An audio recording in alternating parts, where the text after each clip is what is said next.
Apa boleh menyita barang orang yang berutang dengan nilai setara hutang yang berutang? Bukan boleh, wajib. Kalau 1 Januari aku tak sanggup membayar, maka surat tanah yang senilai 100 juta ini punya kau. Pas hari ini tanggal 31 Desember. Assalamualaikum warahmatullahi wabarakatuh. Selanjutnya kita jawab beberapa pertanyaan. Setelah itu kita sholat sunat isyraq.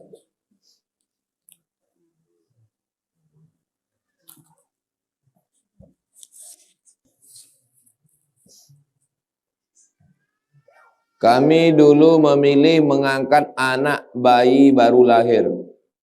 Alhamdulillah anak itu sekarang sudah kelas 3 SD. Insya Allah dia naik kelas 4. Kami mau sunatkan dia.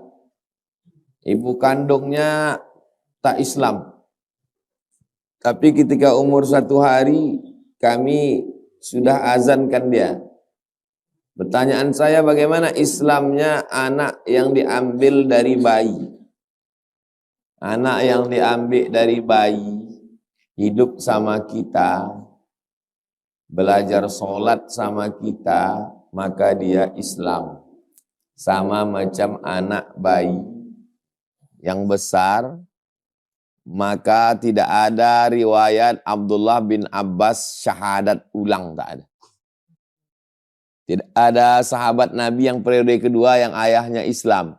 Abdullah bin Abbas syahadat tak ada. Abdullah bin Umar syahadat tak ada.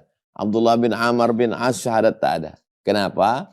Karena dia sudah Islam dari sejak kecil. Ma min mauludin illa yuladu 'alal fitrah. Setiap anak yang lahir itu lahir dalam keadaan fitrah. Jadi dia sebetulnya sudah Islam anak itu. Islam sudah. Semua anak-anak yang lahir itu Islam. Lalu kenapa diadakan acara syahadat ulang di masjid? Syahadat ulang di masjid untuk istihar. Mengumumkan ke khalayak supaya nanti kalau mati jenazahnya diurus umat Islam. Jangan sampai masuk Islam diam-diam di kamar, pas mati jenazahnya dikremasi, dibakar. Itu tujuannya. Adapun anak itu, maka dia sudah Islam. Karena dia diambil dari bayi. Maka dia sudah Islam. Dan anak bayi yang meninggal anak bayi, maka dia masuk surga. Itulah makna ayat wildanun mukhalladun. Anak-anak bayi yang kekal abadi, maksudnya kekal dalam surga, membawakan makanan-makanan orang di surga.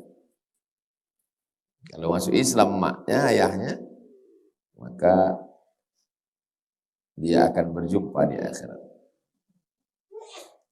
Kalau kita punya anak angkat, tolong perhatikan 3. Yang pertama, jangan pakai bin ayah angkat. Udu'uhum li'abaihim, pakailah bin ayah kandungnya, huwa aqsatu indallah, itu lebih adil. Jangan takut pakai nama ayah kandung. Kalaupun tak Islam, pakai nama ayah kandung. 2, kalau dia anak laki-laki, dia tidak mahram dengan ibu. Maka ibu di rumah pakai jilbab, pakai baju panjang. Beda sama anak kandung.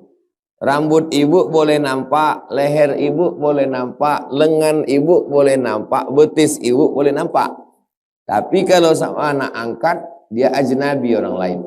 Tak boleh berdua-duaan. Kalau anak angkat itu perempuan, bapak tak mahram sama dia. Banyak kejadian anak angkat berubah jadi bini angkat. Jaga baik-baik. Yang ketiga, perhatikan tentang warisan. Banyak kejadian meninggal ayah angkat, harta diambil anak angkat semua. Kejadian sebaliknya, anak angkat yang mengurus orang tua angkat, pas meninggal, dia tak dapat apa-apa karena warisan diambil saudara ayah angkat. Untuk menghindari kejadian ini, anak angkat waktu kita masih hidup kasih dia hibah. Langsung kasih hibah. Aku takut nanti kalau aku mati, kau tak dapat apa-apa, ini ku kasih kau duit, ini kendaraan, ini ruko, ini rumah.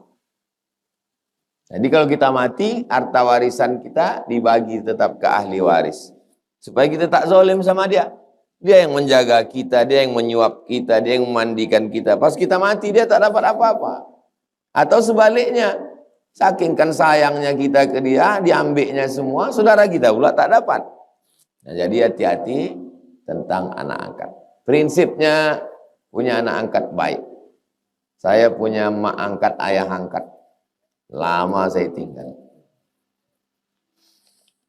Bagaimana cara gadai menurut Islam? Minjam saya duit, kapan Ustadz bayar? Nanti ku bayar tanggal 1 Januari 2025. Itu namanya dain. Nanti 1 Januari 2025 ku bayar. Dain namanya, utang. Pinjam aku duit jamaah. Berapa Pak Ustadz? 100 juta. Kapan Ustadz bayar? 1 Januari 2025. Iyalah Ustadz, tapi aku kurang yakin sama Ustadz. Kalau Ustadz lain aku yakin, Ustadz politiknya aku agak kurang yakin. Jadi karena kau tak yakin, cumanalah kau mintalah surat tanah Ustadz yang kira-kiranya harga 100 juta. Supaya nanti 1 Januari kalau tak bayar, itu jadi milik aku. Kau pegang surat tanahku ini. Surat tanahku ini harganya 100 juta. Nanti 1 Januari tak kubayar, ini jadi milik kau. Ini namanya rahan. Rahan namanya gadai. Dari bulan Oktober ini ke 1 Januari, ini punya siapa? Punya saya. Lalu kau tanam padi di atas tanah saya. Hasilnya kau ambil riba. Kullu qardin jarra naf'an fahuwa riba. Rupanya di atas tanah tadi ada rumah. Karena surat kau yang megang, lalu kau sewakan rumah, kau ambil duitnya. Riba. Dia baru jadi milikmu 1 Januari 2025 kalau aku tak sanggup menebus. Maka doakanlah supaya aku tak sanggup menebus.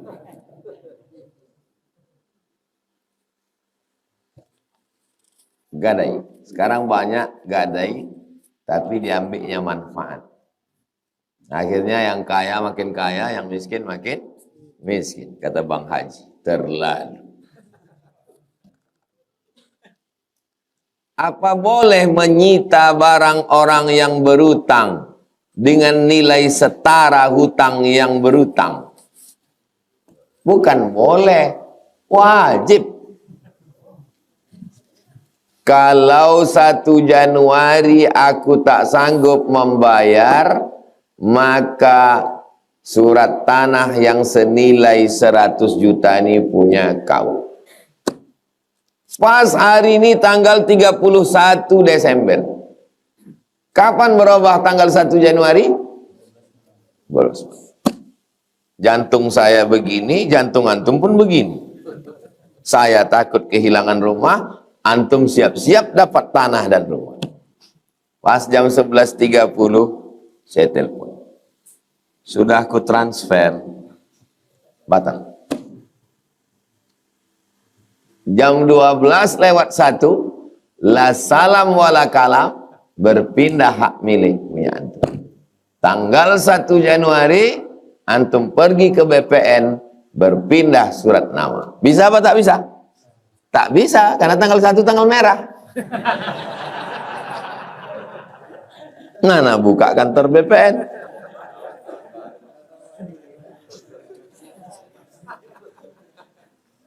Makanya sebelum tanggal yang ditetapkan datang melapor. Aku belum bisa bayar. Tapi nanti kalau ada, aku bayar. Buat perjanjian baru. akan kutebus tanggal 1 Mei 2025. Bertambah 4 bulan lagi. Januari, Februari, Maret, April.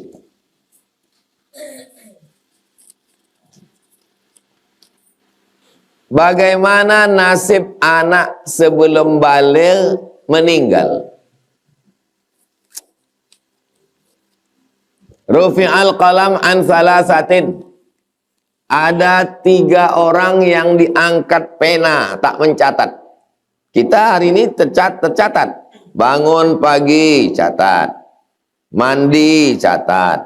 Salat sunat wudu, catat. Salat sunat taubat, catat. Salat sunat tahajud, catat. Salat hajat, catat. Ke masjid, catat.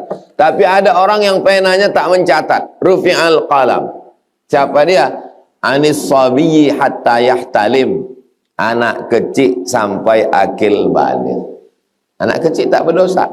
Anin naim hatta yastayqiz. Orang tidur sampai bangun. Anil majnun hatta yafiq. Orang gilo sampai sadar. Anak kecil tak berdosa. Meninggal sebelum akil baligh, maka dia masuk surga. Namanya di surga wildanum mukhalladun. Anak-anak kecil yang kekal abadi di surga. Membawakan makanan penghuni surga. Ketika nanti emak ayahnya disuruh masuk ke neraka karena berdosa, datang anak kecil itu menarik ujung kain ayahnya. Ditariknya masuk ke surga. Itu namanya syafaat anak kecil. Udah saya tulis di blog. Tulis di blog Somat Moroko blogspot.com. Somat Moroko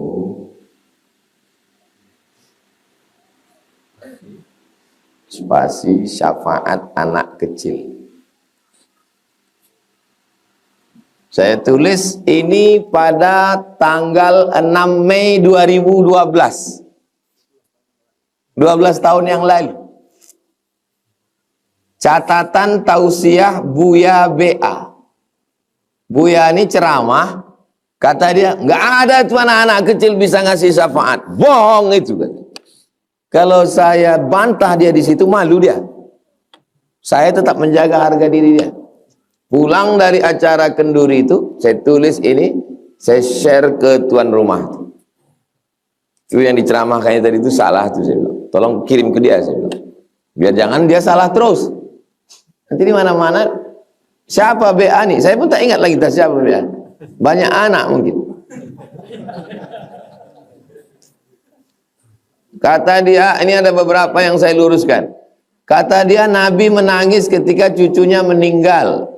Itu tak betul, salah. 2, orang yang mati di tanah suci masuk surga. Tak betul. 3, 6 amal mengalir sesudah mati. Tak betul, salah. Tak ada yang menolong, tak ada anak bisa menolong. Bohong itu kata dia. Ada hadisnya. Dari Abu Hassan, qultu li Abi Hurairah, mata li ibnani, anakku 2 orang mati.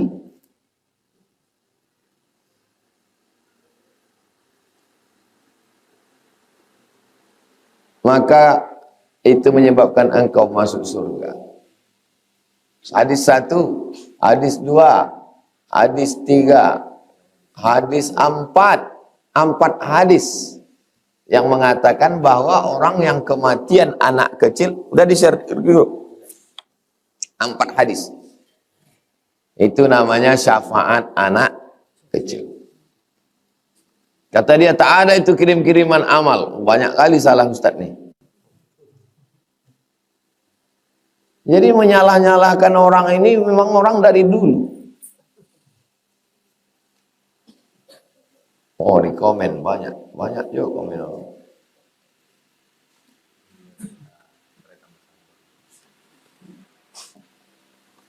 Udah saya luruskan dia. Tak tahu entah dia lurus, entah masih bengkok.